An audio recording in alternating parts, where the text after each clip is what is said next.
In this lesson, I'm going to show you a quick way and an easy way to dress up your own handwriting so that it looks good in your IAM album.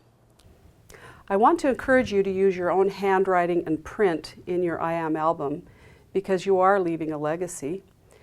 And if you're not comfortable with it, just don't use it as frequently as I did in mine. The word records that you see here is a takeoff of the Stringfellows font that was used throughout the collection. It's not identical, but it does blend with what was done, and it is a takeoff of my own handwriting. It's a combination of thick and thin letters, and this is a piece that was used in the album in the medical section so that I could keep track of my allergies, my dates of different visits that I've had, when my last eye exam was, and it's just a good place to keep records. So I began by using a pencil and my own handwriting, and I'm going to start by using an R. And it's big swooshes. You see that? There's a big swoosh and then a flourish at the end.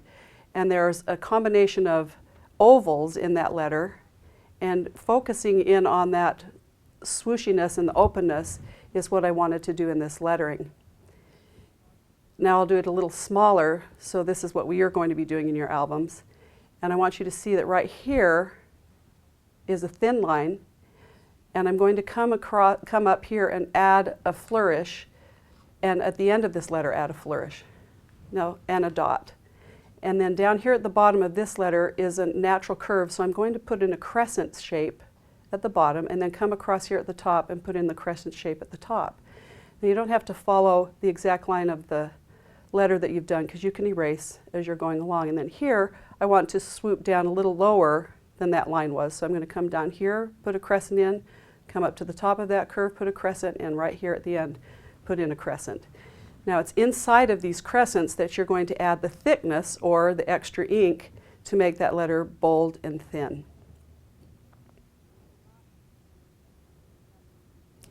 Now let's write the word records, like you see to the right in the picture.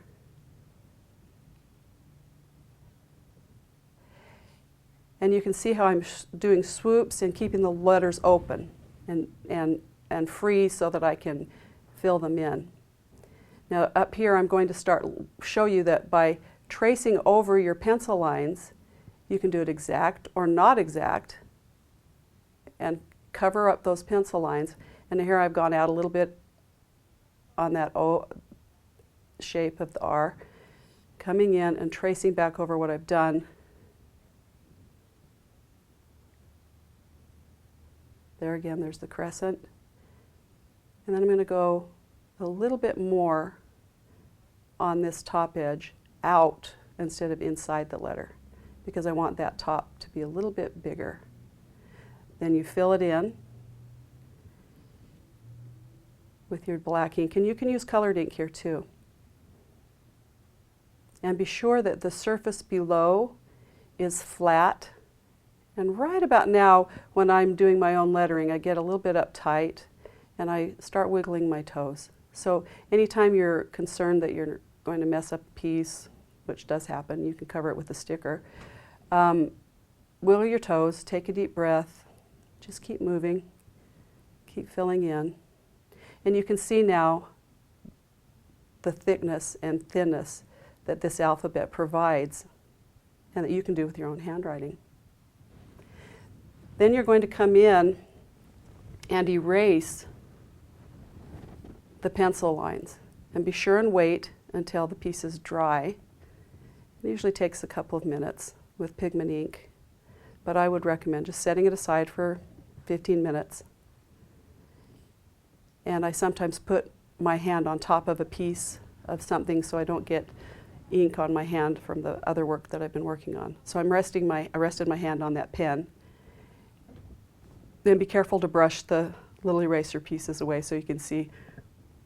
Okay, here's another way to keep your lettering straight on your page. You need to measure, obviously, but if you use a straight edge underneath your pencil where you're going to be writing, you see that that ruler's stopping, so I get a pretty good, sharp, crisp line, and then I can come in and do the descending portion of each letter and fill in what needs to be filled in.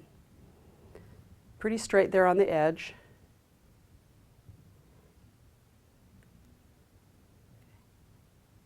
and then I can come down at the end and finish off anything that I need to. That's a quick way to get lettering on a title. Now let's take a look at the things we need to remember as we're using our cursive lettering to look like the Stringfellows.